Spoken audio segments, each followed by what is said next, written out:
नमस्ते दोस्तों, स्वागत है आप सभी का आपके अपने चैनल प्रेपल्स के ऊपर। ये वीडियो हमारा कंकाल तंत्र यानी स्केलेटन सिस्टम के ऊपर थर्ड पार्ट होगा यानी फाइनल पार्ट होगा। जैसा मैंने आपको बोला था क्या कि हम 3 पार्ट्स में कंकाल तंत्र यानी स्केलेटन सिस्टम को खत्म करेंगे, तो ये हमारा फाइनल पार्ट है। अगर आप डायरेक्टली इस वीडियो के ऊपर आ गए हो तो मेरा रिकमेंडेशन होगा क्या कि आप पहले के दोनों पार्ट्स को कवर कीजिए, क्योंकि सीक्वेंस में जब पढ़ाई होगी तो समझ में भी ज्यादा आएगा। ठीक है, चलिए तो हम बिना किसी देरी के अपना लेक्चर स्टार्ट करते हैं। देखिए, ये था हमारा विषय सूची यानी टेबल ऑफ कंटेंट। हमने जो है वो यहाँ टॉपिक 8 तक की पढ़ाई कर ली है और आज के पार्ट में हम कार्टिलेज, जॉइंट्स, मूवमेंट्स और बोन डिसऑर्डर्स, मैंने इसमें एक एक्स्ट्रा टॉपिक और ऐड किया है, वो है आपका स्केलेटल मसल्स। ओ एक second, skeletal muscles, skeleton muscles, ठीक है ना। ये एक और टॉपिक मैंने ऐड किया है जो कि हम आज के ही टॉपिक में सबसे पहले कवर करेंगे, उसके बाद कार्टिलेजेस के ऊपर आएंगे। ठीक है, तो बिना किसी देरी के हम स्टार्ट कर रहे हैं। देखिए, हाँ, सबसे पहले मैं आपको एक बात और बता दूं क्या कि भाई हम जो है वो आपको कंटेंट हिंदी में भी दे रहे हैं, इंग्लिश में भी दे रहे हैं, तो आप बिना मतलब आप समझो क्या कि आपको जो है वो टेंशन लेने की जरूरत नहीं है। मैं सारे कंटेंट आपको प्रोवाइड करा रहा हूँ, पीडीएफ आपको दे दूंगा, तो आप आराम से जो है वो 1.5 या 2x के ऊपर लगाओ और खूब अच्छे से जो है वो पढ़ाई करो। ठीक है, आपको जो है वो ज्यादा नोट्स बनाने की भी जरूरत नहीं है, क्योंकि नोट्स मैं आपको दे ही रहा हूँ, सारे प्रिंटेबल फॉर्मेट में नोट्स होंगे, तो आपको कहीं कुछ जाने और भटकने की जरूरत नहीं है। आप खूब अच्छे से पढ़ाई करो, क्योंकि पढ़ाई अगर आप करोगे तभी सिलेक्शन होने वाला है। क्योंकि ऐसे आप अगर इधर उधर के वीडियोस में अगर जाओगे ना, तो प्रॉब्लम वहीं से शुरू हो जाती है क्या कि आप एक टॉपिक को पढ़ने के लिए आप 3 जगह मुंह मारते हो। ठीक है, मैं आपको सारी चीजें एक ही जगह पे एक ही चैनल के ऊपर आपको मिल जाएगा, तो आपको भटकने की जरूरत नहीं होगी, पीडीएफ आपको मिल जाएगा, तो कोई कोर्स खरीदने की भी जरूरत नहीं होगी। ठीक है, चलिए स्टार्ट करते हैं। देखिए, तो कंकाल की मांसपेशियों को थोड़ा समझते हैं। ठीक, देखिए, कंकाल की मांसपेशियों को समझे तो सबसे पहले हम जो है वो मांसपेशियों को समझते हैं। मैंने आपको ये बताया था, बट मैं फिर से आपको बताने की कोशिश करता हूं क्या कि भाई 3 तरह के मसल्स होते हैं, मेनली 3 तरह के मसल्स होते हैं।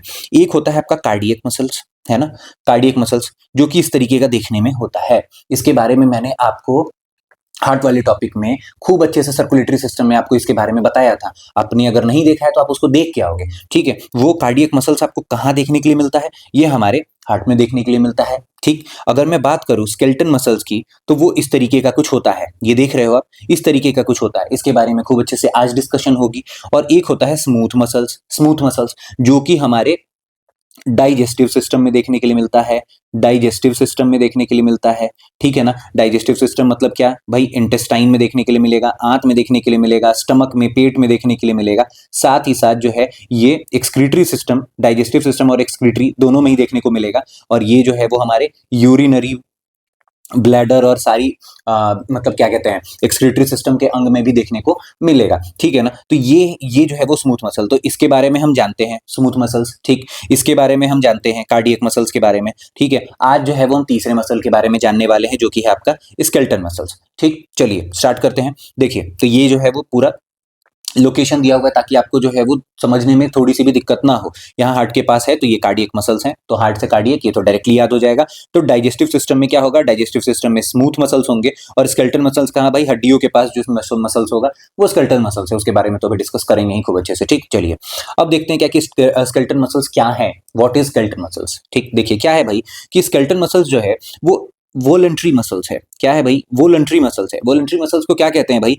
वोलेंट्री मसल्स को कहते हैं स्वैच्छिक मांसपेशियां। स्वैच्छिक मांसपेशियां, अब स्वैच्छिक का मतलब क्या हुआ? हमारी इच्छा से। स्वैच्छिक मतलब क्या है? खुद की इच्छा से। तो खुद की इच्छा, तो सबसे पहले समझिएगा जरा सा क्या कि भाई मांसपेशियां जो है वो 2 तरीके से काम करेंगे। मसल्स जो है वो 2 तरीके से काम करेंगे। एक जो है वो आपकी स्वेच्छा से काम करेंगी, एक जो है उसमें आपकी इच्छा नहीं होगी। मीन्स आप जो है वो उनके मोशन को कंट्रोल नहीं कर पाओगे, आप उनके मूवमेंट को कंट्रोल नहीं कर पाओगे। कहने का मतलब ये हुआ क्या कि जो स्वैच्छिक होंगी उन्हें कहेंगे वॉलंटरी मसल्स, और जो स्वैच्छिक नहीं होंगी उन्हें कहेंगे इनवॉलंटरी मसल्स। इनवॉलंटरी मसल्स, ठीक है।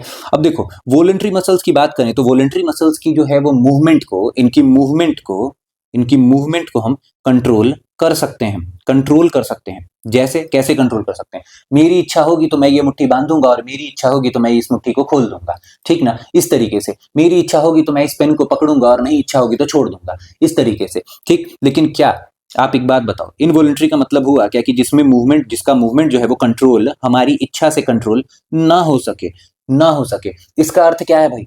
क्या मैं चाहूं तो मैं अपने दिल के धड़कन को रोक सकता हूं क्या? मेरे चाहने से क्या मेरे दिल की धड़कन रुक सकती है? नहीं रुक सकती है, नहीं रोक सकते हैं ना। क्या मैं चाहूँ तो मैं कहूँ क्या कि नहीं भाई पेट आज तुम्हारे अंदर खाना गया है बट तुम्हें आज पचाना नहीं है, इंटेस्टाइन तुम्हें आज पचाना नहीं है, क्या ये काम हो सकता है क्या? नहीं हो सकता है, वो अपना काम करेगी ही, ठीक है ना। अगर खाना जाए या ना जाए, मैंने हाइपर एसिडिटी के बारे में आपको बताया था, पेट जो है वो सिक्रीट करेगी HCl को, तो वो करेगी, ठीक है ना, वो अपना काम करेगी, उस हिसाब से तो वो करते रहेगी। लेकिन कुछ मांसपेशियां होती हैं जिनको आप कंट्रोल कर सकते हो, जिसको कंट्रोल कर सकते हो उसे वॉलंटरी मसल्स कहते हो। और वो वॉलंटरी मसल्स कहाँ पाई जाती हैं? स्केलेटन मसल्स में, स्केलेटन सिस्टम के साथ में जो मसल्स जुड़ी हुई है उसे स्केलेटन सिस्टम कहते हैं, और उन्हीं को जो है वो क्या कहते हैं? वो वॉलंटरी मसल्स हैं। समझ में आई बात? तो ये जो वॉलंटरी मसल्स हैं ये आपको कहाँ देखने को मिला? ये जो है वो स्केलेटल सिस्टम में देखने के लिए मिला। ये एक सेकंड यार, क्या हो रहा है? स्केलेटल सिस्टम में मिला। ये स्केलेटन मसल्स जो है ये वॉलंटरी मसल्स है। लेकिन वहीं अगर इनवॉलंटरी की बात करें तो इनवॉलंटरी कौन है भाई? कार्डियक मसल्स, ठीक है ना। क्या बोला मैंने? कार्डियक मसल्स जो है वो क्या है? ये जो है वो इनवॉलंटरी। बात समझ में आई? तो क्या बोला मैंने? क्या कि भाई यहाँ पे स्केलेटन सिस्टम जो है वो वॉलंटरी है, ये स्वैच्छिक मांसपेशियां हैं। तो इसका मतलब क्या हुआ? हम जो है वो अपनी इच्छा से इसका सचेत रूप से नियंत्रित कर सकते हैं इसे, ठीक है ना। कॉन्शियसली हम क्या कर सकते हैं? इसे कंट्रोल कर सकते हैं, हम जान के जो है वो इसे कंट्रोल कर सकते हैं इस तरीके से। ठीक, समझ में आई बात? अब हम बात करें क्या कि भाई आखिर जुड़ी हुई कैसे है ना, स्केलेटन मसल जो है वो कैसे जुड़ी हुई है। एक बात बताओ, मसल जुड़ी हुई है ना, किससे जुड़ी हुई है? स्केलेटन से। बात को समझना जरा सा, क्या तब से बोल रहे हैं स्केलेटल मसल्स, स्केलेटल मसल्स, इसी में तो सब कुछ छुपा हुआ है, समझना। स्केलेटल मतलब क्या हो गया भाई? Bones, bones mainly bones, bones cartilage सब कुछ है बट मेनली बोन्स, बोन्स ना। और मसल्स, और मसल्स और मांसपेशियां, यही तो है। और मसल्स और बोन्स जब जुड़ी हुई होंगी उसी को बोलेंगे क्या? Skeletal muscles. मतलब बोन्स के साथ में जो है, हड्डियों के साथ में क्या जुड़ी हुई है? मांसपेशियां जुड़ी हुई है। तो बोन्स और मसल्स के बीच में जोड़ते हैं, कैसे याद करते हैं? MBT। इसी तरीके से तो मैंने बताया था ना मोहम्मद मोहम्मद बिन तुगलक को, इसी तरीके से याद करते हैं। MBT मींस किस चीज से जुड़ी हुई होंगी? टेंडन से जुड़ी हुई होंगी। किससे जुड़ी हुई होंगी? टेंडन से जुड़ी हुई होंगी, ठीक है ना। टेंडन से जुड़ी होंगी। और लिगामेंट किससे? बोन्स, और बोन्स को जोड़ने का काम लिगामेंट का। तो इस तरीके से टेंडन से। तो मैंने क्या बोला कि भाई स्केलेटन मसल्स जो है वो किस चीज से बोन से जुड़ी होंगी? टेंडन से जुड़ी हुई होंगी, ठीक है ना। वही चीज लिखा है यहाँ पे, they are attached to bones, ये बोन से जुड़ी हुई है। किस चीज से भैया? ये टेंडन्स के थ्रू जुड़ी हुई हैं, ये टेंडन्स के थ्रू जुड़ी हुई हैं। और इसी तरीके से मूवमेंट होगा भाई।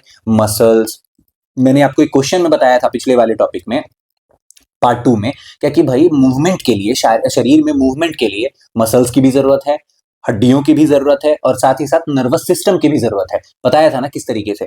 तो अब आप इस चीज को समझो, क्या कि भाई मूवमेंट के लिए तो मसल्स के साथ बोन्स कैसे जुड़ा? भाई टेंडन्स के थ्रू जुड़ा, और तब मूवमेंट जो है वो पॉसिबल हो पाएगा। ठीक, ये चीज हुई। तो इसी तरीके से जो है वो क्या होगा भाई? मूवमेंट हो जाएगा। अब हम बात करें क्या कि भाई ये कैसा, ये मसल्स आखिर देखने में कैसा होता है? ये मसल्स जो है ये रेखित मांसपेशियां हैं, स्टीरिएटेड मसल्स हैं। बहुत बहुत इंपॉर्टेंट, पेपर में पूछा जाता है भाई कैसा है ये मसल? स्टीरिएटेड मसल्स है। ये कैसा है? ये वॉलंटरी मसल्स है। ये सारी चीजें ये मतलब बोन्स और मसल्स के बीच में किस तरीके से वो जुड़ते हैं? तो टेंडन्स के थ्रू जुड़ते हैं, सारी बातें।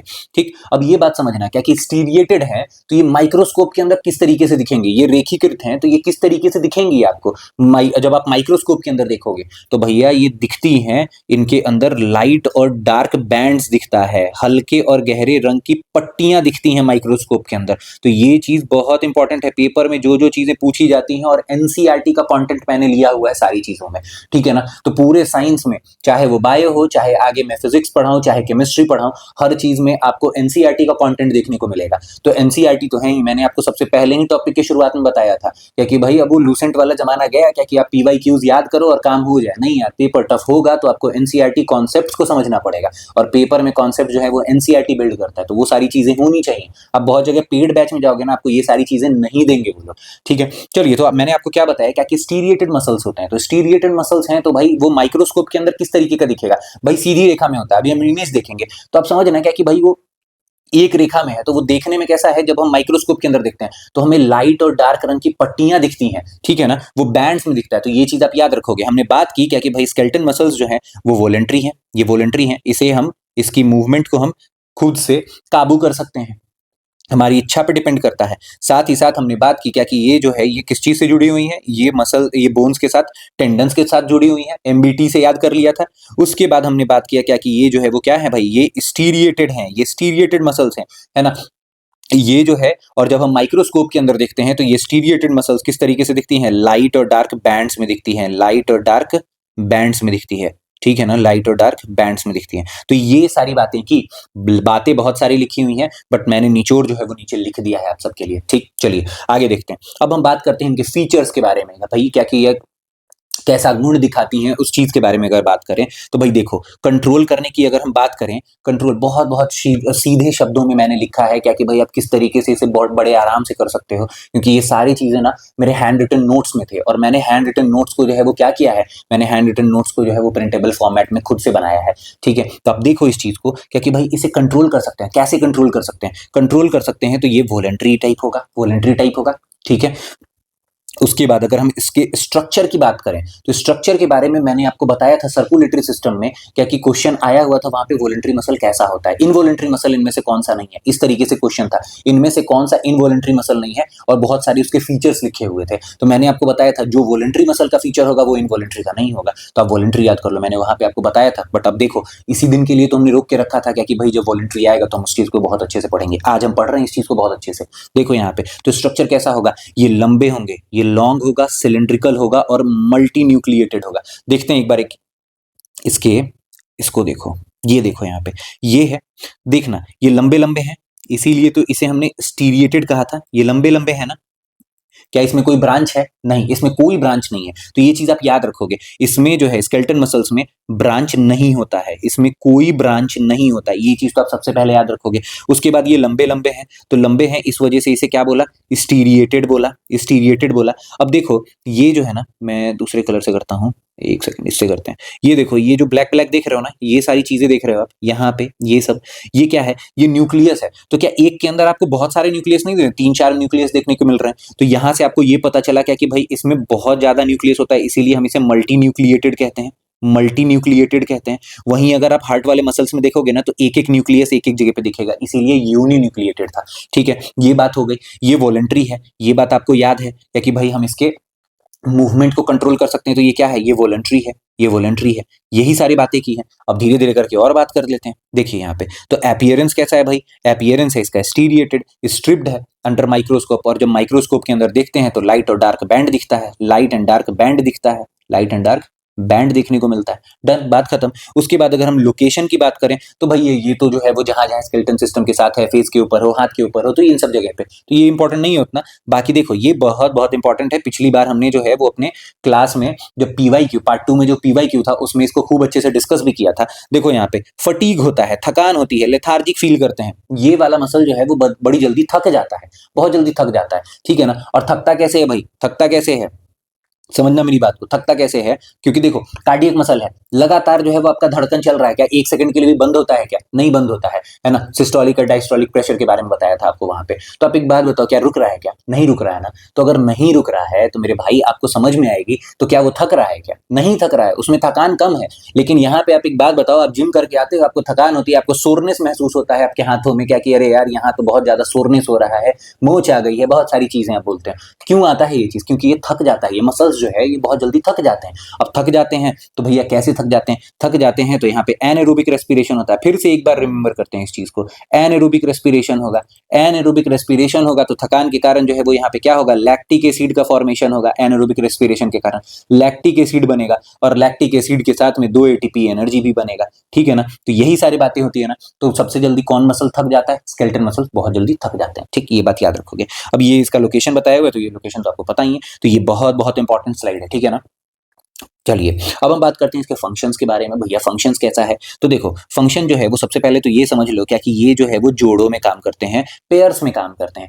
तो पेयर्स में कैसे काम करते हैं, मुझे याद है क्या कि भाई एक जो है वो बीपीएससी का पेपर हुआ था, बीपीएससी का पेपर हुआ था, उसमें यहीं से एक क्वेश्चन बना हुआ था, है ना। तो स्टेट पीसीएस में एनसीईआरटी से पूछते हैं, वहां पे एक बार पूछा हुआ था, क्या पूछा था इसमें, क्योंकि भाई मसल्स का काम क्या है, तो मसल का काम कॉन्ट्रैक्शन और रिलैक्सेशन का होता है। तो कॉन्ट्रैक्शन और रिलैक्सेशन कैसे होता है, समझना मेरी बात को। ये क्या करते हैं मसल्स जो है वो क्या करते हैं, कॉन्ट्रैक्ट करते हैं और रिलैक्स करते हैं, रिलैक्स करते हैं मीन्स सिकुड़ते हैं और फिर कुछ देर के बाद में शिथिल होते हैं, आराम करते हैं। ठीक है ना, तो मसल क्या करते हैं, कॉन्ट्रैक्ट करते हैं, रिलैक्स करते हैं, कॉन्ट्रैक्ट करते हैं, रिलैक्स करते हैं। अब एक बात समझना, क्या कि जब कॉन्ट्रैक्ट करते हैं ना तो क्या होता है, क्या कि जब ये पेयर्स में काम करते हैं ना, मैंने क्या बोला, क्या कि ये मसल्स जो है वो पेयर्स में काम करते हैं, जोड़ों में काम करते हैं। तो जोड़ों में काम करते हैं तो क्या होगा, एक जब जोड़े का, ये मान लो 2 मसल है यहाँ पे, है ना, यहीं पे आप देखो ये जो है ये आपको 2 मसल दिख रहे हैं, ये बाइसेप का मसल है, ये बाइसेप, ठीक है ना, ये इस तरीके से 2 मसल दिख रहा है ना। तो जब एक मसल जब काम करेगा ना, जब एक मसल कॉन्ट्रैक्ट करेगा, क्या होगा,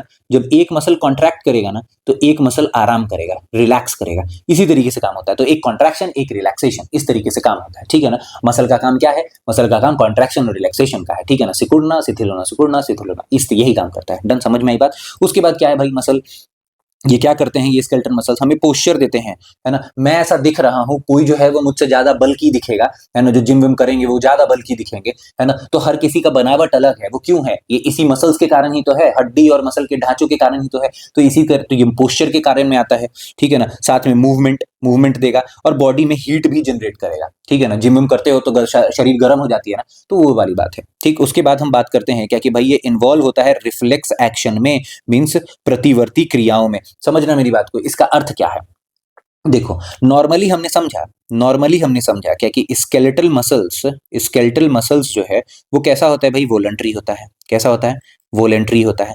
वॉलंटरी का अर्थ क्या है, मतलब हम खुद से कंट्रोल क्या कर सकते हैं, तो बिल्कुल कंट्रोल हम कर सकते हैं, ये बात मैंने बोला।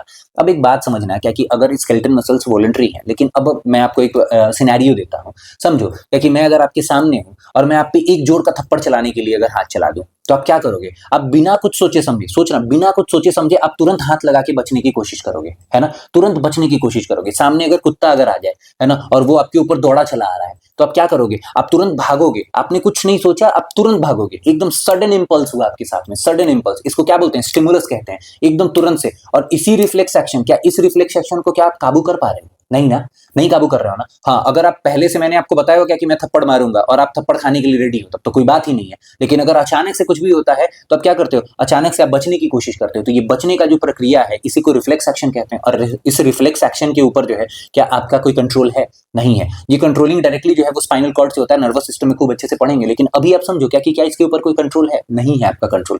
और जब कंट्रोल ही नहीं है, तो इसे हम क्या बोलेंगे, जब कंट्रोल नहीं कर पाते हैं, तो इसे क्या बोलते हैं, इनवॉलेंट्री। इनवॉलेंट्री। तो भैया इसके ऊपर जो है ये कभी कभी जब रिफ्लेक्स एक्शन की बात आती है, जब रिफ्लेक्स एक्शन की बात आती है, तो ये किस तरीके से बिहेव करता है, ये इनवॉलेंट्री टाइप भी बिहेव कर जाता है।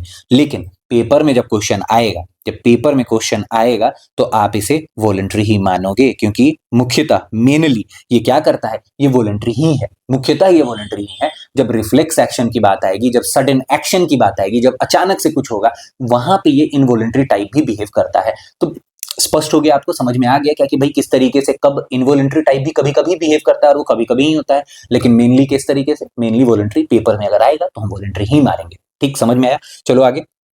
अब जो है वो हम थोड़ा समझ लेते हैं कि भाई तीनों में काम अलग अलग कैसे है। भाई कार्डियक मसल्स पढ़ा हमने, स्केलेटल मसल्स पढ़ा हमने, स्मूथ मसल्स पढ़ा हमने, तो ये आखिर अलग अलग कैसे हैं, उस चीज को एक जगह मैंने टेबल में रख दिया है ताकि आपको जो है वो समझने में आसानी हो। ठीक, देखो भाई स्केलेटल मसल्स कैसे थे, कंट्रोल कर सकते हैं तो वॉलंटरी है, कंट्रोल कर सकते हैं तो वॉलंटरी है। हमने देखा क्या कि भाई ये कैसे होते हैं, ये लॉन्ग होते हैं, ये लॉन्ग थे, ये सिलिंड्रिकल थे, ये सिलिंड्रिकल थे, साथ ही साथ जो है ये मल्टी न्यूक्लिएटेड भी थे, ये मल्टी न्यूक्लिएटेड भी थे। ठीक है, ये बात आपको समझ में। उसके बाद क्या ये स्टीरिएटेड थे, बिल्कुल ये लंबे लंबे थे, ठीक है ना, ये स्टीरिएटेड थे। तो ये कहाँ कहाँ पाए जाती हैं तो आपको पता ही है। चलो अब स्मूथ मसल्स की बात करें, तो स्मूथ मसल्स भाई कैसे हैं, स्मूथ मसल्स इनवॉलंटरी है, ठीक है ना। ये तो मैंने आपको बताया कि आप अपने आंत का काम करने से आप उसे रोक सकते हो, नहीं रोक सकते हो, पेट का काम करने से रोक सकते हो, नहीं रोक सकते हो, तो ये इनवॉलंटरी है। डन। क्या ये स्टीरिएटेड थे, नहीं भैया ये स्टीरिएटेड नहीं है, ये स्टीरिएटेड नहीं है। ठीक, ये स्टमक में होता है, इंटेस्टाइन में होता है, ठीक है ना। ये जो है वो आपके एक्सक्रीटरी सिस्टम में भी होगा, यूरिनरी ब्लैडर में होगा, ये सब जगह, यूट्रस में होगा, इस सब जगह पे। अगर हम कार्डियक मसल्स की बात करें, तो कार्डियक मसल क्या हार्ट के फंक्शन को हम रोक सकते हैं क्या, नहीं रोक सकते हैं, तो ये भी कैसा होगा, ये भी इनवॉलंटरी होगा, ठीक है ना। क्या ये स्टीरिएटेड है, क्या ये स्टीरिएटेड है, लंबे लंबे हैं, बिल्कुल भैया ये लंबे लंबे हैं। देखो आप, मैं एक बार फिर से इमेज देखो आप, यहाँ पे देखो, देखो ये जो है ये कार्डियक मसल्स हैं, ये लंबे लंबे हैं, दिख रहा है क्या, दिख रहा है, ये दिख रहा है, बट ब्रांचेस हैं इसमें। तो ये ब्रांच तो है, ये ब्रांच तो है, ये ब्रांच्ड है ना, बट ये लंबे लंबे भी हैं, ठीक है ना। तो ये ब्रांच तो है, साथ में ये स्टीरिएटेड भी हैं। एक सेकंड यार, क्या हो रहा है, स्टीरिएटेड भी हैं, ये स्टीरिएटेड भी हैं। डन। लेकिन क्या ये स्टीरिएटेड हैं क्या, नहीं यार, ये तो इस तरीके से अजीब तरीके से हैं, देख रहे हो क्या, देख रहे हो क्या। तो स्मूथ मसल से स्टीरिएटेड भी नहीं है, क्या नहीं है, ये स्टीरिएटेड नहीं है, ये स्टीरिएटेड नहीं है भाई, है ना। लेकिन ये इनवॉलंटरी है, ये इनवॉलंटरी है, ये इनवॉलंटरी है, ठीक, ये इनवॉलंटरी है। ये भी क्या है, ये भी इनवॉलंटरी है, ये भी इनवॉलंटरी है, समझ में आई बात? समझ में आई बात? तो ये सारी चीजें समझ में आई। अब देखो, बस एक इमेज भी अगर दिमाग में रखे रहोगे ना, कौन कैसा दिख रहा था, इसीलिए मैं पिक्टोरियल चीजों पे ज्यादा रिलाई करता हूँ, क्योंकि भाई अगर हम एक बार देखे भी रहते हैं ना, तो हमारे दिमाग में आता है क्या कि नहीं यार, ये तो देख रखा था, ये ऐसा नहीं था। ठीक है, तो इस तरीके से, ठीक है, तो ये इनवॉलंटरी है ये, और ये कहाँ पाया जाता है? हार्ट में पाया जाता है। ठीक, तो अब समझना मेरी बात को, मैंने क्या बोला, क्या कि कार्डियक मसल्स जो है, कार्डियक मसल्स की अगर बात करें, तो कार्डियक मसल्स स्टीरिएटेड थे, स्टीरिएटेड है, ठीक, सीधे वाली हैं, बट ये कैसी हैं? ये इनवॉलंटरी थी, ये इनवॉलंटरी थी, इसके मूवमेंट को हम कंट्रोल नहीं कर सकते थे। वहीं अगर हम स्केलेटल मसल्स की बात करें, या वहीं अगर हम स्केलेटल मसल्स की बात करें, तो ये स्टीरिएटेड तो थी, स्टीरिएटेड तो थी, लेकिन ये वॉलंटरी थी। ये कैसी थी? ये वॉलंटरी थी। तो ये चीज याद रखोगे, इसमें कंफ्यूजन हो सकता है कि कौन सी ऐसी मसल्स हैं, कौन सी ऐसी मसल्स हैं जो कि स्टीरिएटेड हैं बट इनवॉलंटरी हैं। तो कौन सी ऐसी मसल्स है भैया? ये जो है वो इनवॉलंटरी, जैसे स्टीरिएटेड दोनों है, स्टीरिएटेड स्केलेटल मसल्स भी हैं और आपकी कार्डियक मसल्स भी हैं। लेकिन अगर इनवॉलंटरी की अगर साथ में बात आ जाए स्टीरिएटेड के साथ, तो वो कार्डियक मसल्स हो जाएंगे। अगर स्टीरिएटेड के साथ अगर वॉलंटरी, मतलब हम खुद से कंट्रोल कर सके, तो वो स्केलेटल मसल्स की बात आ जाएगी। ठीक है ना, एकदम सिंपल, वही बात यहाँ पे मैंने लिख दिया है। ठीक, ये चीज क्योंकि पेपर में आया हुआ है भाई, मैं जो भी बात कर रहा हूँ ना, कोई भी आलतू फालतू बात नहीं कर रहा, मैं डायरेक्टली एग्जाम में आने वाली बात कर रहा हूँ, जो पेपर में आता है, जिस तरीके से हम पढ़ते हैं, वो सारी बातें, और एकदम सिंप्लीफाइड वे में। ठीक, चलिए अब हम बात करते हैं कार्टिलेज की, उपास्थि की। ठीक है ना, मैं इसे बार बार कह रहा था क्या कि ये शॉक एब्जॉर्बर है, ये किस तरीके से शॉक एब्जॉर्बर है, ये चीज आज हम समझ लेंगे। चलिए भाई, अब देखते हैं कि सबसे पहले कार्टिलेज है क्या। भैया कार्टिलेज जो है ये फ्लेक्सिबल होता है, ये लचीला होता है, साथ ही साथ जो है ये सेमी रिजिड है, अर्ध कठोर है, बट बहुत बहुत इंपॉर्टेंट बात, ये एक कनेक्टिव टिश्यू है। ये क्या है? ये एक संयोजी उत्तक है, उत्तक। ठीक है, एक सेकेंड, ये देखो, ये कनेक्टिव टिश्यू जो था वो ब्लड भी होता था, ब्लड भी होता था। तो ब्लड के साथ ही हमने जब पढ़ा था टिश्यू, वहीं पे हमने पढ़ा था क्या कि कार्टिलेज भी एक तरीके का क्या है? कनेक्टिव टिश्यू ही है। तो आप ये भी याद रखोगे क्या कि कार्टिलेज भी क्या है? कार्टिलेज भी जो है वो एक तरीके का कनेक्टिव टिश्यू है। ठीक है, क्योंकि कार्टिलेज जनरली हम क्या करते हैं, स्केलेटन सिस्टम वाले में पढ़ते हैं ना, तो जब पेपर में आता है ना, तो क्या क्या कार्टिलेज एक कनेक्टिव टिश्यू है, तो हम गड़बड़ कर जाते हैं। तो ये चीज नहीं है। टिश्यू वाले टॉपिक में मैंने आपको खूब अच्छे से जो है एक फ्लो चार्ट बनाया था, जिसमें बताया था आपको क्या कि ये जो है वो एक कनेक्टिव टिश्यू है। ठीक है, तो ये चीज समझ में आई। अब देखिए, ये जो है ये कहाँ है? ये अगर हम इसकी कठोरता की बात करें, इसका पैमाना अगर देखें, तो बोन्स, हड्डियां जो है वो सबसे ज्यादा कठोर, फिर कार्टिलेज सबसे ज्यादा कठोर, उसके बाद जो है वो मसल्स। तो कठोरता की बात करें तो सबसे ज्यादा जो है वो हड्डियां होंगी, बोन्स होगा, उसके बाद कार्टिलेज, उसके बाद जो है वो मांसपेशियां। ये जो है वो कठोरता का ऑर्डर, डिसेंडिंग ऑर्डर में अगर हम बात करें। ठीक है, अब हम बात करते हैं क्या कि भाई कार्टिलेज के अंदर, जैसे हमने देखा था क्या कि बोन्स के अंदर, हड्डियों के अंदर क्या होता है? हड्डियों के अंदर रक्त वाहिकाएं होती हैं, ब्लड वेसल्स होती हैं। क्या होती हैं? ब्लड वेसल्स होती हैं। तो ब्लड वेसल्स अगर होंगी, तो हमने देखा था क्या कि भाई उसके अंदर जो है वो न्यूट्रिएंट्स जो है वो ब्लड वेसल्स के थ्रू पहुंच रहा था, मतलब मान लो मिनरल्स, कैल्शियम, जो भी पहुंचना था वो खून की रक्त वाहिकाएं जो है वो रक्त के साथ उनको पहुंचा दे रही थी। तो पेपर में अगर पूछता है आपसे, पेपर में बहुत बारी आपको दिक्कत होगा क्या कि भाई यहाँ पर जो है वो क्या बोन्स के अंदर रक्त वाहिकाएं होती हैं? बिल्कुल होती हैं, मैंने आपको बताया था। ठीक है, तो इसके अंदर जो है वो रक्त वाहिकाएं होती हैं। लेकिन अगर पूछ दे कि क्या कार्टिलेज के अंदर रक्त वाहिकाएं होती हैं? क्या कार्टिलेज के अंदर रक्त वाहिकाएं होती हैं? ब्लड वेसल्स होता है? बीवी लिख दे रहा हूं ब्लड वेसल्स को। नहीं, नहीं होती है, कार्टिलेज के अंदर रक्त वाहिकाएं नहीं होती हैं। तो समझना मेरी बात को, इसके अंदर रक्त वाहिकाएं हैं, बोन्स के अंदर रक्त वाहिकाएं हैं। इसके कारण ब्लड के थ्रू इनके पास जो है वो जो भी पोषक तत्व हैं वो ब्लड के साथ वहां पहुंच जाती हैं। ठीक है ना, ब्लड से जो है वो पोषक तत्व जो है वो यहां से पहुंच जाती है। ठीक, ब्लड से पहुंच जाती हैं।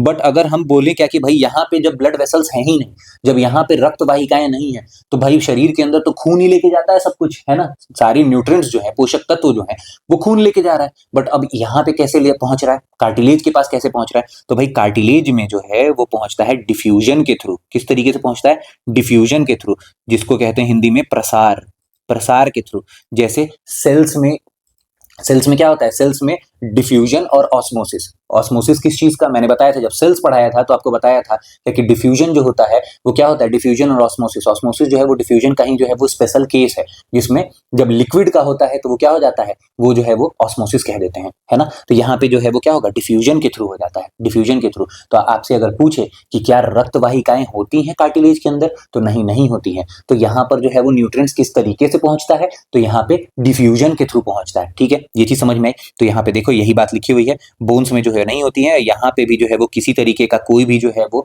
ब्लड वेसल भी नहीं होता है, ना ही कोई नस होती है, साथ ही साथ यहाँ पे न्यूट्रॉन्स जो है वो डिफ्यूजन के थ्रू जाती है। ठीक है, ये बात एकदम याद रखोगे। अब देखो, अब समझना मेरी बात को क्या कि भाई यहाँ पर ये देखो एक बारी कार्टिलेज को चल पहले आगे देखते हैं, पहले टाइप समझते हैं, उसके बाद इस चीज को डिस्कस करते हैं। पहले देखो यार, कार्टिलेज जो है वो कितने टाइप में, तीन तरीके का होगा। एक हाइलिन कार्टिलेज, एक इलास्टिक कार्टिलेज और एक फिब्रो कार्टिलेज। अब समझना जरा सा, हाइलिन कार्टिलेज जो है वो कहाँ होता है, बोन के एंड्स पे होगा। कहाँ होगा, बोन के एंड्स पे होगा। जैसे ये देख रहे हो ना, ये बोन का एंड है ना, ये बोन का एंड है।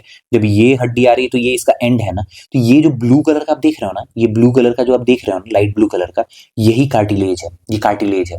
ये क्या करेगा ना, क्या कि ये इसके नीचे रहेगा और क्या करेगा, क्या कि इसको स्मूथ कर देगा, स्मूथ कर देगा। तो इसके कारण क्या होगा भाई, यहाँ पे जब जॉइंट्स के पास में ना घर्षण कम हो जाए, क्या हो जाए, घर्षण कम हो जाए। समझ में आ रही है, क्या होता है, क्या कि एंड्स को जितना चिकना रखेंगे यहाँ पे, और ये अगर दो एंड है तो ये जितना चिकना होगा, जब ये घिसेगी तो ये कम घिसेगी ना, अगर ये चिकना ज्यादा होगा तो। समझ रहे हो मेरी बात को। तो इस तरीके से यहाँ पे अभी हम जानेंगे क्या कि और इसके चिकनाहट को कम करने के लिए यहाँ पे, जब आप समझो क्या कि अगर कोई लीवर होता है, समझना इस तरीके से लीवर होता है ना, इस तरीके से यहाँ पे कुछ गियर्स बने होते हैं गाड़ी के अंदर, गियर्स, और यहाँ पे इस तरीके से जो है वो गियर्स घूमते हैं अपने में।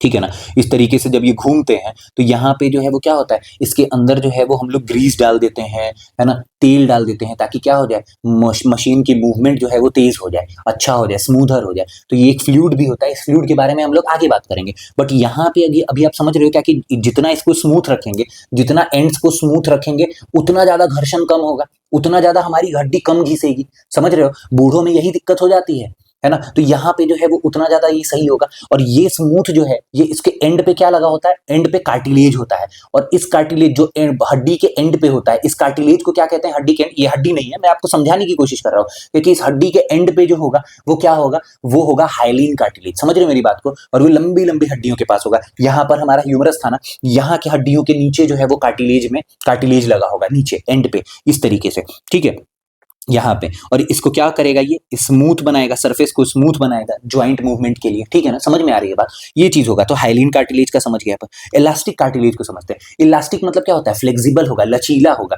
तो ये कार्टिलेज लचीला होगा। अब लचीला कहाँ होता है भाई, देखो कान, ये देख रहे हो, ये लचीला है ना। तो ये इस तरीके का, तो ये जहां पे भी पाया जाएगा, ये कंठ के पास देखो, इसको हम लोग इधर उधर कर पा रहे हैं ना, ये देखो। तो ये जो है ना, यहाँ पे ये लचीला होगा, ये शेप भी दे रहा होगा, ये एक शेप भी दे रहा होगा, बट ये लचीला भी होगा। तो इसी तरीके से है। तो यहाँ पे जो है ये क्या होगा, ईयर के एक्सटर्नल पार्ट में है, एपिग्लॉटिस में, ये गर्दन के पास में है। तो ये जो है ये शेप के साथ साथ क्या होगा, फ्लेक्सिबिलिटी दे रहा होगा। तो इलास्टिक कार्टिलेज है। उसके बाद अगर हम बात करें फिब्रो कार्टिलेज की, तो भैया ये वर्टिब्रल डिस्क के पास में है, कमर के पास में। साथ ही साथ जो है वो अगर हम बात करें प्यूबिक वाला, तो गर्डल जो था वो हमारा पेल्विक गर्डल, वहां पे जो है ये पाया जाएगा। ठीक है, ये शॉक एब्जॉर्प्शन का काम करेगा। देखते हो ना, यहाँ पे सारा वजन जो है वो हमारे पीठ के पास ही, तो कमर के पास जो होता है पूरा अटका हुआ होता है। तो ये सारी चीजें जो है वहीं पे, तो ये शॉक एब्जॉर्ब करने का काम करेगा। ठीक है ना, इस जगह पे। ठीक, यहाँ पे समझ में आई बात। और ये स्ट्रेंथ भी देने का, मजबूती भी देने का काम करेगा। समझ में आई बात। अब आगे चलते हैं, अब देखते हैं। देखो ये सारे कार्टिलेज हैं, ये सारी बॉडी में कहाँ कहाँ कार्टिलेज है, ये मैंने इमेज ढूंढ के लगा दिया था। ठीक, चलें आगे। देखो अब कार्टिलेज के फंक्शंस को समझते हैं। कार्टिलेज के अगर हम फंक्शन को समझें तो भैया सबसे पहले ये क्या करता है, ये सुचारू गति लाता है, ये जो है वो स्मूथ मूवमेंट लाएगा। तो स्मूथ कैसे लाएगा भैया, हड्डी के एंड पे लगा हुआ होगा, तो हड्डी के एंड पे क्या होगा, हड्डी के एंड पे होगा तो एक तरीके से कुशन का काम करेगा, ताकि घिसाव कम हो। ठीक है ना, घिसाव कम हो, ये चीज होगा, जिसके कारण घर्षण क्या होगा, कम हो जाएगा, घर्षण कम हो जाएगा जॉइंट्स के पास। ठीक है ना, तो मसल को जो गति को जो है वो क्या करेगा, सुचारू रखेगा, स्मूथ मूवमेंट के लिए करेगा। ठीक, उसके बाद हम बात करें तो शॉक एब्जॉर्ब करने का काम करेगा। ये कहाँ पे मिलता है, ये घुटने के पास होगा। घुटने के पास, अब समझ रहे हो ना, सारा वजन घुटने पे, तो घुटने के पास में भी जो है ना कैसा कैसा होगा, ये शॉक एब्जॉर्ब करने का काम करेगा, जो पटेला के पास होगा। अगर हम कमर के पास बात करें तो कमर के पास भी वही सेम बात होगी। ठीक है ना, तो यहाँ पर जो है वो होगा, तो यहाँ पे शॉक एब्जॉर्ब करने का बात करेगा। यहाँ अगर हम बात करें क्या कि structural support, obviously structural support देने का भी काम करेगा। जब आप इलास्टिक कार्टिलेज को देखते हो तो क्या देखते हो, ये जो है वो स्ट्रक्चर तो दे ही रहा है, साथ ही साथ जो है ये फ्लेक्सिबल भी है। तो यहाँ पे है आपके ईयर के पास है, नोज के पास है, लेरिंग्स के पास है। अगर हम बात करें बोन प्रिकर्सर, ये हमने जो है वो ओसिफिकेशन जब पढ़ा था उस समय मैंने आपको बताया था क्या कि जब भ्रूण की बात करते हैं, जब हम भ्रूण की बात करते हैं, एक सेकेंड, जब हम भ्रूण की बात, एक यार क्या स्पेलिंग ही गड़बड़ करता हूँ, हिंदी मेरा थोड़ा तंग है ना। भ्रूण की अगर हम बात करते हैं तो भ्रूण में क्या होता है, एम्ब्रियो में क्या होता है, एम्ब्रियो में क्या होता है, यहाँ पर जो है वो क्या होता है क्या कि एम्ब्रियो में सबसे पहले जो है वो हड्डी तो होता नहीं है, भ्रूण में हड्डी तो है नहीं, तो वहां पे सबसे पहले क्या डेवलप होने लगता है, मेसेनकाइमल टिश्यू, है ना। मेसेनकाइमल टिश्यू जो है वो डेवलप करता है, और उस मेसेनकाइमल टिश्यू से जो है वो आगे क्या बनेगा, आगे कार्टिलेज बनेगा, और फिर आगे धीरे धीरे करके क्या बनेगा, कुछ कुछ हड्डियां जो है वो मेसेनकाइमल टिश्यू से कार्टिलेज, और कार्टिलेज से फिर जो है वो हड्डियां बोन्स बन जाती हैं, और कुछ कुछ हड्डियां जो है वो क्या करती हैं, कुछ कुछ हड्डियां जो हैं वो मेसेनकाइमल से डायरेक्टली हड्डियां बन जाती हैं, डायरेक्टली हड्डियां बन जाती हैं। जो डायरेक्टली हड्डियां बन जाती हैं उसे हम क्या बोलते थे, उसे हम बोलते थे इंटरमेम्ब्रेनस ओसिफिकेशन। ओसिफिकेशन दो तरीके का था ना, तो एक जो मेसेनकाइमल टिश्यू से डायरेक्टली बोन्स बनता था उसे हम क्या बोल देते थे, उसे हम बोलते थे इंटरमेम्ब्रेनस ओसिफिकेशन, और जो यहाँ पर जाता था उसे इंट्राकॉन्ड्रल ओसिफिकेशन कहते थे, ठीक है ना। तो यहाँ पे जो था ये कॉन्ड्रल ओसिफिकेशन था, कॉन्ड्रा मतलब क्या होता है, कार्टिलेज, तो कार्टिलेज वाला प्रोसेस होते हुए जाएगा तो इंट्राकॉन्ड्रल हो जाएगा, ठीक है ना। तो खैर ये सारी बातें मैंने आपको बता दी थी, मैं यहाँ पे ज्यादा टाइम नहीं लूंगा, तो इसीलिए मैंने आपको बोला भी था क्या कि भाई पार्ट 1 पार्ट 2 खूब अच्छे से देख के आओ ताकि ये भी समझ में आए, ठीक। तो ये चीज है, तो भ्रूण में भी तो ये चीज है ना, कार्टिलेज बन रहा है, मेसेनकाइमल टिश्यू से क्या बन रहा है, कार्टिलेज बन रहा है, तो यही चीज यहाँ पे लिखा है क्या कि भाई यहाँ पर जो है वो क्या होगा, बोन का ये प्रिकर्सर है, बोन से पहले जो है ये बनता है, ठीक है ना, ये बोन से क्या है, बोन का प्रिकर्सर है, बोन का जो है वो अग्रदूत है, तो बोन से पहले कार्टिलेज बन जाता है जब इंट्राकॉन्ड्रल होता है तब, ठीक है ना, ओसिफिकेशन, ये वाली चीज। तो ये बात जो है वो ये बताने की कोशिश हो रही है यहाँ पे, ठीक है। तो कार्टिलेज का आपको समझ में आया। अब हम बात करते हैं क्या कि भाई कार्टिलेज और बोन्स में जो है वो क्या फर्क है ना, क्योंकि बहुत बार जो है वो दिमाग में जब मैं भी पढ़ता था ना तो मुझे समझ ही नहीं आता था कि भाई यार बोन और कार्टिलेज दोनों तो मुझे सेम ही दिख रहा है, आखिर फर्क क्या है। तो अब आपको वैसे तो आप फर्क जो है वो बहुत अच्छे से समझ पा रहे होगे, बट अब टेबल में अगर आप देख लोगे तो और अच्छे से समझ में आ जाएगी बात। देखो यहाँ पे क्या बोल रहा है कि अगर हार्डनेस की बात करें, अगर पैमाने में हार्डनेस की बात करें, तो हार्डनेस बात करेंगे तो बोन तो भाई सबसे ज्यादा कठोर, मैंने आपको सबसे पहले बताया कि बोन सबसे कठोर, उसके बाद कार्टिलेज, उसके बाद मसल्स, इसी तरीके से होता है, ठीक है ना। तो अगर हम बात करते हैं तो ये सबसे ज्यादा हार्ड है, क्यों, क्योंकि ये कैल्सिफाइड है, ये कैल्शियम और फास्फोरस का बना हुआ था, अगर मैं लिखूं तो ये कैल्शियम और फास्फोरस का बना हुआ था, है ना। कैल्शियम फॉस्फेट अवेलेबल, वहां पे मैंने आपको बताया था कि कोलाजन भी है, वाटर भी है, मैरो भी है, सारी चीजें बताई थी, ठीक है ना। तो यहाँ पे, और ये कैसा है भाई, ये जो है वो अपना, ये तो भाई अपना कार्टिलेज क्या है, ये फ्लेक्सिबल है, ये इलास्टिक भी होता है ना, इस तरीके से। अगर हम वैस्कुलैरिटी की बात करें, क्या इसमें ब्लड वेसल्स होते हैं, रक्त वाहिकाएं होती हैं, तो भैया ब्लड के बोन के अंदर तो रक्त वाहिकाएं बिल्कुल होती हैं, जिसके कारण यहाँ पे खून का सप्लाई हो जाता है, ठीक है ना। मैंने आपको बताया क्या कि भाई क्या होता है, इसके अंदर ब्लड वेसल्स होती हैं, ब्लड वेसल्स क्या होती हैं, बिल्कुल होती हैं। ब्लड वेसल्स अगर होंगी बोन के अंदर तो हड्डियों के अंदर खून जो है वो खून का संचार होगा, है ना, ये चीज होगा। अब क्या कार्टिलेज के अंदर होता है, बिल्कुल नहीं, बहुत बहुत इंपॉर्टेंट, कार्टिलेज एवैस्कुलर होता है, यहाँ पे जो है वो ब्लड वेसल्स नहीं होती हैं, और ब्लड वेसल्स नहीं होंगी, बात समझना, यहाँ पे क्या है, यहाँ पे ब्लड वेसल्स नहीं है, बार बार चीख के बोल रहा हूं मैं आपको, ये पेपर में पूछता है, यहाँ पे ब्लड वेसल्स नहीं होती है, इसीलिए यहाँ पे पोषक तत्वों का ट्रांसफर कैसे होता है, डिफ्यूजन के थ्रू होता है, कैसे होता है, डिफ्यूजन के थ्रू होता है, ये चीज एकदम याद रखोगे, बहुत बहुत इंपॉर्टेंट है। यहाँ पे तो ब्लड वेसल्स हैं तो ये ब्लड के साथ चला गया, बट यहाँ पे डिफ्यूजन के थ्रू हुआ, ठीक। यहाँ पे अब हम ग्रोथ की बात करें तो भैया ये दोनों तरफ से, मतलब ये मान लो क्या कि अगर ये हड्डी है इस तरीके से, तो ये हड्डी जो है वो आगे से भी ग्रो करेगी, और यहाँ जो है वो इधर नीचे से भी, तो ऊपर नीचे दोनों दोनों साइड से ग्रो करती है, लेकिन ये जो है वो ओनली एज पे ही ग्रो करेगा, क्योंकि देखो ये हड्डी थी ना, ये हड्डी थी, मैंने आपको इसका लोकेशन दिखाया था, तो ये हड्डी के नीचे इस तरीके से लगा था ना, तो ये तो एज पे ही ग्रो करेगा ना, ये एज पे ही ग्रो करेगा ना, अब अंदर थोड़े हड्डी के अंदर ग्रो कर जाएगा, है कि नहीं, समझ में आ रही बात, ये चीज। अब हम सेल्स की बात करें तो पेपर में पूछा जाता है, पहले भी बता दिया था क्या कि भाई अगर हम बोन्स की स्टडी को, बोन्स के सेल को अगर हम बात करते हैं, बोन्स के सेल को, तो क्या बोलेंगे भाई, बोन्स को यहाँ पे बोलेंगे ऑस्टियोसाइट्स, है ना, यहाँ पे, है ना, बोन्स की स्टडी को ऑस्टियोलॉजी, तो यहाँ पे जो है वो हम क्या बोलेंगे, अगर बोन के सेल्स की बात करेंगे तो बोन के सेल्स को कहते हैं ऑस्टियो, ऑस्टियो मतलब बताया था आपको, ऑस्टियो मतलब क्या होता है, ऑस्टियो मतलब बोन्स होता है, बोन्स होता है, और साइट्स मतलब क्या होगा, सेल होगा, तो bone cells are called osteocytes. और वहीं पे अगर हम कार्टिलेज की बात करें तो कार्टिलेज का जो है वो रूट वर्ड क्या था, कॉन्ड्रो था, तो कॉन्ड्रो मतलब कार्टिलेज, कार्टिलेज, और यहाँ पे साइट्स मतलब सेल, तो कार्टिलेज के सेल्स को कॉन्ड्रोसाइट्स, समझ में आई बात, बहुत बहुत इंपॉर्टेंट, ये बात आप याद करके रखोगे, सेल्स वाली बात याद करके रखोगे, और वैस्कुलैरिटी वाली बात याद करके रखोगे, ठीक। अब चलते हैं, अब जॉइंट्स के बारे में समझ लेते हैं भैया, जोड़ों के बारे में समझ लेते हैं, बहुत बार पेपर में पूछा जाता है, एक टेबल के अंदर है, खेल खत्म है यहीं पे। सबसे पहले ना जोड़ को समझने से पहले थोड़ा सा मैंने जो है वो आपको बताया ना क्या कि भाई जोड़ तो लग गया, देखो जैसे ये हड्डियां हैं, ऐसे एक बनाने की कोशिश करता हूँ, हालत तंग है मेरा डायग्राम में भी, बट यहाँ पे बनाने की कोशिश करते हैं, ये हमारी एक हड्डी हो गई ऐसे, और ये हमारी एक हड्डी ऐसे हो गई, ठीक है ना, इस तरीके से हड्डी हो गई। अब समझना, अगर हम हड्डी को अगर हम जोड़ते हैं तो हड्डियों को, दो हड्डियां अगर जुड़ेंगी तो किस चीज से जुड़ेंगी, लिगामेंट से जुड़ेंगी, bone bone ligament, MBT muscle bone tendon, इस तरीके से। तो भैया ये किस चीज से जुड़ेंगी, समझना मेरी बात, ये जो है वो ऐसे करके अगर जुड़ेंगी तो ये किस चीज से जुड़ी, ये लिगामेंट से जुड़ गई। यहाँ पे मैं लिख दे रहा हूँ, यहाँ पे क्या लिख रहा हूँ, लिगामेंट, ये जो है वो क्या है, ये लिगामेंट से जुड़ गई दो बोन्स, ठीक है ना। अब बोन्स के नीचे, समझना मेरी बात को, अब बोन्स के नीचे क्या लगा है भाई, यहाँ पे ये लगा दिया ऐसे, ठीक है ना, ये ऐसे लगाया। बोन्स के नीचे क्या है, बोन्स के ऊपर शॉक एब्जॉर्बर का काम, इसको स्मूथ करने का काम इसके मसल को, सॉरी बोन्स को क्या कर रही है, ये जो है ये आपकी कार्टिलेज कर रही है। तो ये तो बन गया अपना कार्टिलेज, है ना। इसके फ्रिक्शन को कम करने के लिए हमने जो है वो पूरा इसे स्मूथ कर दिया, ताकि ये जो है वो क्या करे, ये पिंक वाला जो है वो क्या है, ये कार्टिलेज है, ये कार्टिलेज है, ठीक है ना, ये कार्टिलेज बन गया। तो ये कार्टिलेज बन गया, इसको स्मूथ कर दिया, है ना, कि घिसाव कम हो। मैंने आपको बताया क्या कि भाई अब एक बात समझो क्या, कि अगर कार्टिलेज अगर डला है तो हम अब नॉर्मली मशीन के अंदर क्या करते हैं, तेल भी डालते हैं ना, ताकि वो बहुत स्मूथ हो जाए, खूब अच्छे से चले, ठीक है ना। इंजन में इंजन ऑयल डालते हैं ताकि इंजन जो है वो बड़े अच्छे से काम करे, ठीक है ना, घर्षण कम हो जाए। तो अब देखो यहाँ पे तो हमने स्मूथ कर दिया, स्मूथ करने का काम किसके किसके थ्रू किया, कार्टिलेज के थ्रू कर दिया। बट हम चाहेंगे क्या कि और स्मूथ हो, और स्मूथ हो, डबल प्रोटेक्शन करने के लिए। तो इसके अंदर जो है वो हम क्या करेंगे, इसके अंदर हम डाल देंगे एक लिक्विड, एक लिक्विड डाल देंगे, एक लिक्विड डाल देंगे, ये इसके बीच में क्या करेंगे, एक लिक्विड डाल देंगे, एक लिक्विड, ये इस तरीके से लिक्विड डाल देंगे, ठीक है ना, इसके अंदर एक लिक्विड डाल देंगे।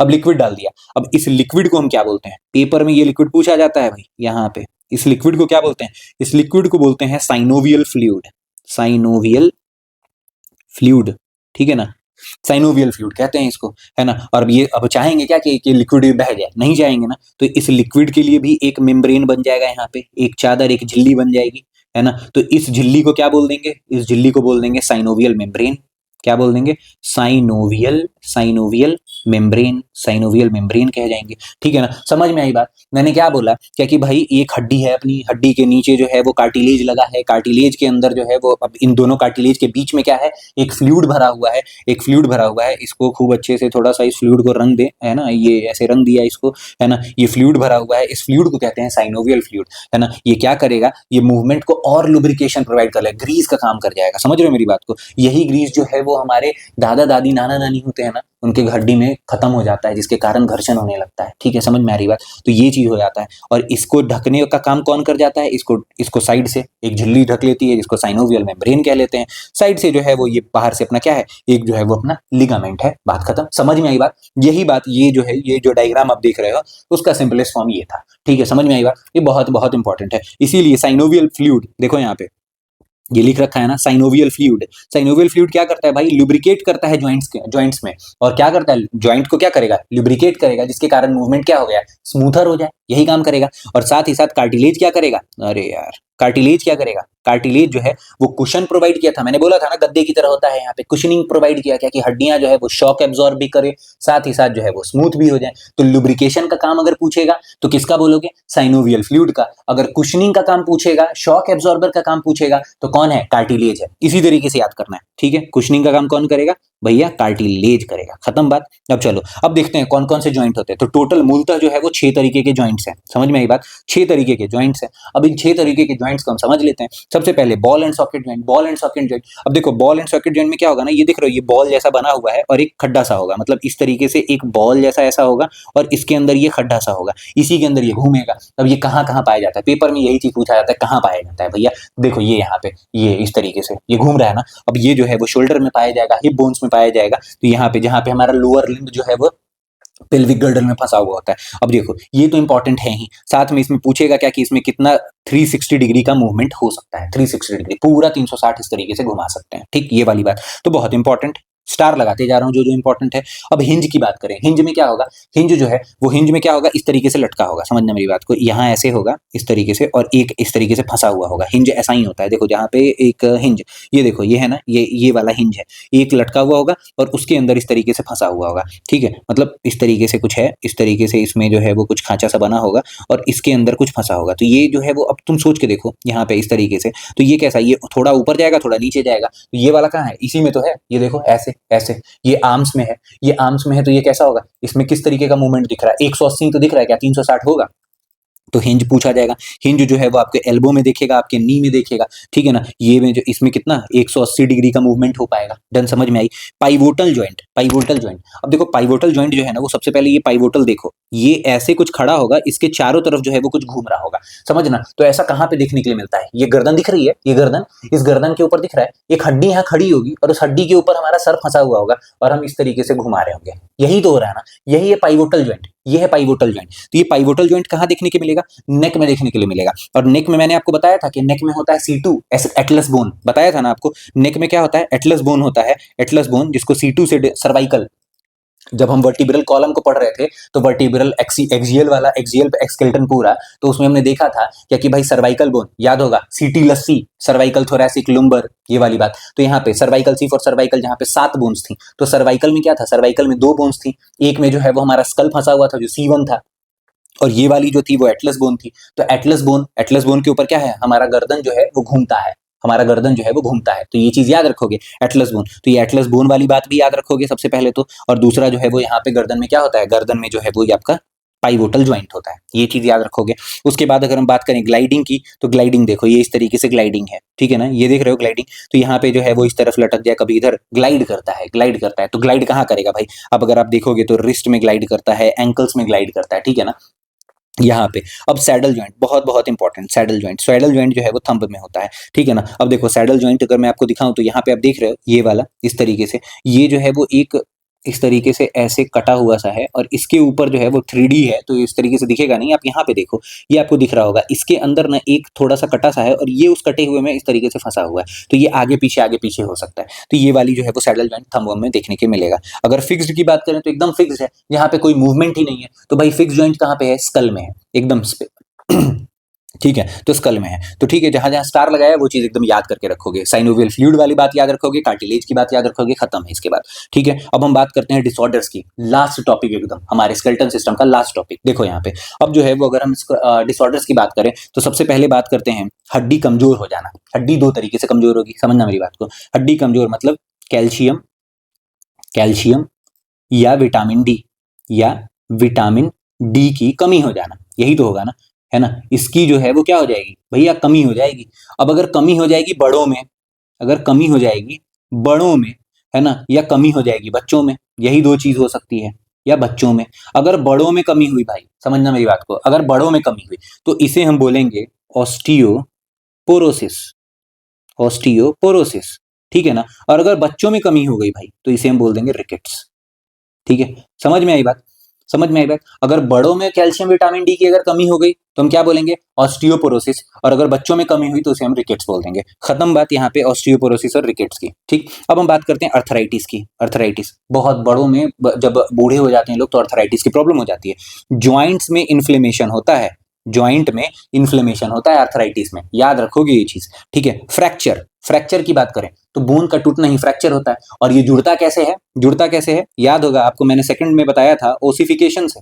ओसिफिकेशन के मैंने काम जब बताए थे तो आपको बताया था क्या कि एक भ्रूण में जो है वो हड्डी का डेवलपमेंट, वो भी ओसिफिकेशन होता है, साथ ही साथ टूटे हुए हड्डियों का जुड़ना भी ओसिफिकेशन होता है। मीन्स ऑस्टियोजेनेसिस होता है। ऑस्टियोजेनेसिस या ओसिफिकेशन का मतलब क्या होता है, हड्डी का बनना। अब हड्डी का बनना या तो भ्रूण में बन जाए तो ऑसिफिकेशन या ऑस्टियोजेनेसिस, या फिर जो है वो अगर टूटी हुई हड्डियां जुड़ जाएं, अच्छे से बन जाएं, उसका जो है वो हो जाएगा ऑसिफिकेशन। ठीक है, ये चीज याद रहेगा। और उसके बाद जो है वो स्कोलियोसिस, ठीक है, ये चीज, ये कर्वेचर में होता है, जो हमारा स्पाइन का जो कर्वेचर है वहां पे प्रॉब्लम, ठीक है ना। तो ये सारी चीजें हैं, बहुत अच्छे से हो गया। ठीक, अब चले, अब हम क्वेश्चंस पे आ जाते हैं। थोड़े क्वेश्चंस लगाते हैं और एक सेपरेट वीडियो में खूब अच्छे से सारे क्वेश्चंस को और डिस्कस कर लेंगे, सारा मिक्स्ड वाला क्वेश्चन एक कर लेंगे, सारा PYQ खत्म हो जाएगा।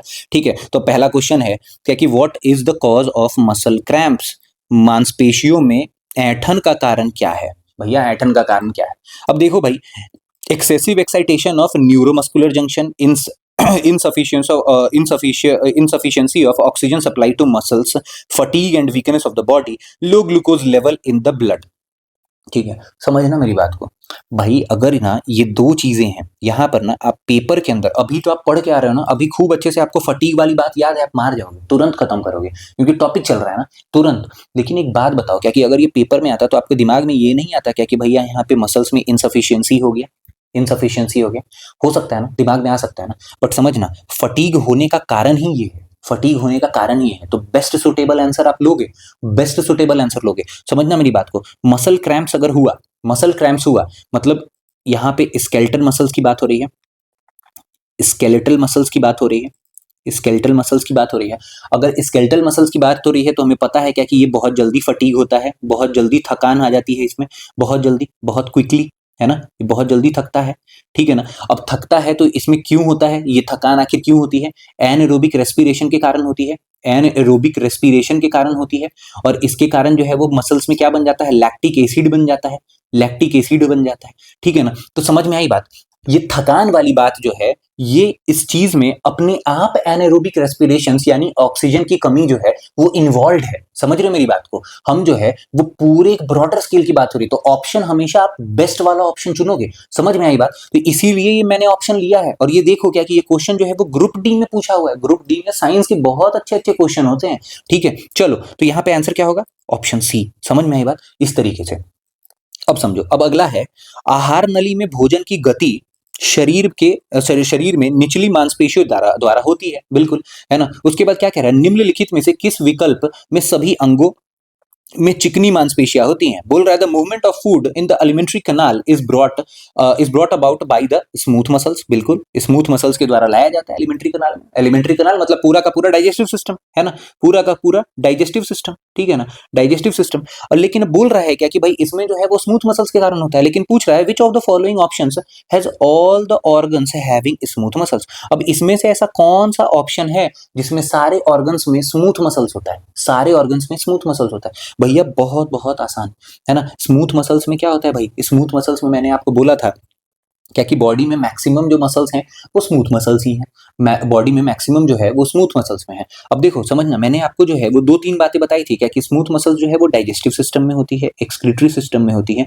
और मैक्सिमम जगह पे होती है। अब एक जो है वो मैंने आपको पहले बताया था सेकंड पार्ट या फर्स्ट पार्ट में, मैंने आपको बताया था क्या कि आंखों में भी जो है वो स्मूथ मसल्स होता है, जिसके कारण जो है वो हम क्या कर पाते हैं, हमारा आंख जो है वो जब लाइट को आने देना आयरिस में क्या होता है क्या कि उसके मतलब क्या कहते हैं कर्वेचर को, गोलाई को जो है वो मेंटेन करता है क्या कि कितना जो है वो उसके अंदर लाइट जाए या कितना ना जाए। जब तेज रोशनी में पहुंचते हैं तो वो आंख जो है वो हम सिकोड़ लेते हैं और जब जाना होता है तो हम फैला लेते हैं। तो ये स्मूथ मसल्स का काम होता है। तो ये चीज है, ठीक है। तो यहां से आपको ये चीज पता लगेगी क्या कि इसमें जो है ये याद करने की बात है क्या कि आंखों में स्मूथ मसल्स होगा, लंग्स में होगा और यूरेटर जो है वो तो अपना एक्सक्रीटरी सिस्टम का भाग है वहां पे होगा, ठीक है। ब्लड वेसल्स में होने की कोई बात ही नहीं थी। यूरेटर और बोन्स में तो आप कर ही नहीं सकते हो, तो बोन्स वाला ऑप्शन ऐसे ही निकाल जाओगे। उसके बाद अगर हम बात करें फिर से बोन्स, तो भाई बोन्स में स्मूथ मसल्स होगा ही नहीं, फिर यहाँ पे बोन्स दे रखा है तो फिर से यहाँ बोन्स में होगा ही नहीं। तो आप इस तरीके से ऑप्शंस को शॉर्टलिस्ट करके भी बड़े आसानी से कर सकते थे। यहाँ से आपको और बातें पता चल गई क्या कि भैया लंग्स में भी होती हैं,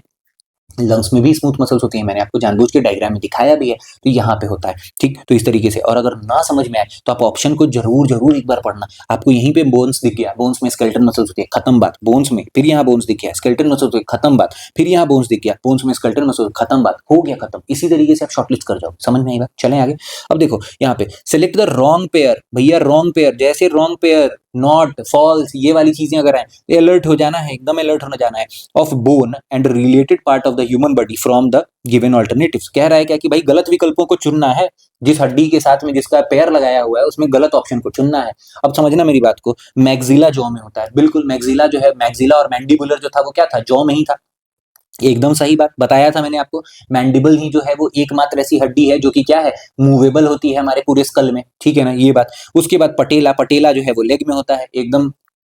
उसके बाद जो है वो कार्पल, कार्पल बोन जो है वो नेक में कह रहा है, कार्पल बोन जो है वो नेक में कह रहा है। और उसके बाद कह रहा है अल्ना हैंड में, अल्ना बिल्कुल हैंड में था, है ना। एक बात बताओ, कार्पल जो था वो कहाँ पे था? कार्पल जो है वो कलाई की हड्डी को कार्पल कहते हैं। मैंने ट्रिक भी बताया था आपको, ट्रिक भी बताया था। आप ट्रिक याद करोगे और ट्रिक जो है वो कमेंट में मुझे बताओगे क्या कि मैंने आपको क्या ट्रिक बताया था, है ना। पैर की हड्डियों, लोअर लिम्ब की हड्डियों को भी याद करने का ट्रिक बताया था और अपर लिम्ब की हड्डियों को भी याद करने का ट्रिक बताया था, है ना। एक एचआर की कहानी थी और एक एम्प्लॉय की कहानी थी, एचआर और एम्प्लॉय की कहानी थी, आप बताओगे मुझे, ठीक है। तो यहाँ पे क्या होगा, कार्पल जो है वो हाथ की हड्डी होती है, ठीक है ना। तो यही तो गलत लगा हुआ है, नेक की हड्डी नहीं होती है, ये हाथ की हड्डी होती है, ठीक, खत्म बात, ये चीज हो गया। एनटीपीसी में पूछा था ये, है ना। Which is the hardest substance in the human body, hardest substance in the human body, बहुत बहुत इंपॉर्टेंट क्वेश्चन। पता है क्या, हार्डेस्ट पूछा जाता है ना तो जब भी हार्ड टेस्ट है तो भैया पूछ रहा है नील होता है क्या, स्कल का बोन होता है क्या, नी कैप होता है या टूथ का इनामल होता है। याद रखना है जब भी बॉडी के अंदर अगर हार्डेस्ट सब्सटेंस की बात होगी तो दांत का इनामल होगा। मैंने जब आपको बताया था डाइजेस्टिव सिस्टम, उसमें खूब अच्छे से हमने दांतों के बारे में बात की थी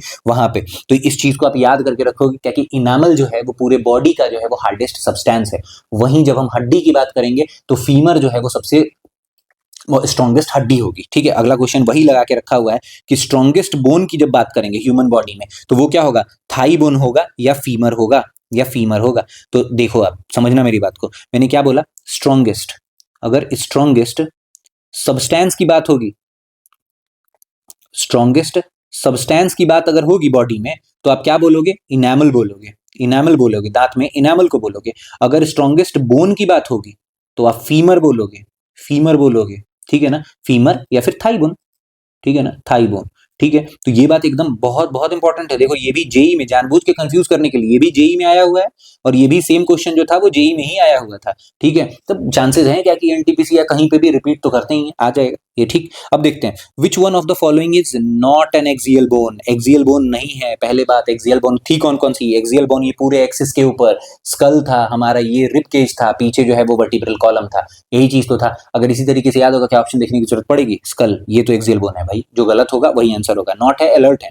ठीक है ना, स्पाइनल कॉर्ड बिल्कुल सही। इसके बाद रिब केज, रिब केज होता है, क्या बना है, स्कैपुला। स्कैपुला, स्कैपुला कहाँ होता है बताओ, आप कमेंट में मुझे बताओ स्कैपुला कहाँ होता है। मैंने आपको बताया था ये पेंडिकुलर का है और पहले ही सबसे पहले इसी को बताया था। बताओगे क्या कि स्कैपुला कहाँ होता है। ठीक, ये एनटीपीसी में पूछा हुआ है। ठीक, अब देखो अगला देखते हैं। Dash muscles are also called skeleton muscles. Dash मांसपेशियों को कंकाल मांसपेशियां भी कहा जाता है। अब एक बात बताओ, वॉलेंट्री, इनवॉलेंट्री, कार्डियक, लीनियर, कौन सा होता है स्केलेटन मसल्स बताओ। हमने देख लिया क्या कि स्केलेटन मसल्स जो है वो वॉलेंट्री मसल्स होती हैं। क्या होती हैं, वॉलेंट्री मसल्स होती हैं। ये जो है वो लॉन्ग होती हैं, लंबी होती हैं, सिलिंड्रिकल होती हैं। ये जो है वो आपकी मल्टी न्यूक्लिएटेड होती हैं, ये मल्टी न्यूक्लिएटेड होती हैं। ये और क्या होती हैं, ये स्टीरिएटेड होती हैं, ये स्टीरिएटेड होती हैं। सारी बातें एक जगह पे लिख दी। ठीक है ना, तो यही चीज तो होती है। अब यहाँ पे पूछा, वॉलेंट्री मार देंगे, खत्म बात। ऐसी कौन सी मसल थी, ऐसी कौन सी मसल थी जो स्टीरिएटेड होने के साथ साथ इनवॉलेंट्री थी, कार्डियक मसल। ऐसी कौन सी मसल थी जो कि वॉलेंट्री होने के वॉलेंट्री थी और स्टीरिएटेड थी, स्केलेटल मसल्स। ठीक है, इस तरीके से। ठीक है, चलिए हम अपने अंतिम स्लाइड के ऊपर आ गए। हमने बहुत अच्छे से पूरा स्केलेटल सिस्टम खत्म कर लिया। होपफुली आपको बहुत अच्छे से समझ में आया हो। अगर प्रॉब्लम हो तो आप कमेंट सेक्शन में पूछना और अपना सपोर्ट जो है वो बनाए रखना, ताकि इससे मोटिवेशन हमें मिले और हम और भी चीजों को एक्सप्लोर कर सकें इस चीज में, यूट्यूब के ऊपर। ठीक है, क्योंकि पढ़ाना मेरा पैशन है और हम पढ़ाना चाहते हैं। बाकी मैं आपको ये चीज रिकमेंड करूंगा क्या कि हमारे चैनल के ऊपर हिस्ट्री और स्टैटिक जीके की भी सीरीज चल रही है, बहुत कॉम्प्रिहेंसिवली हम वहां पे भी आपको तैयारी करवा रहे हैं। आप उसे देखिए और उसे समझिए। तब तक के लिए धन्यवाद।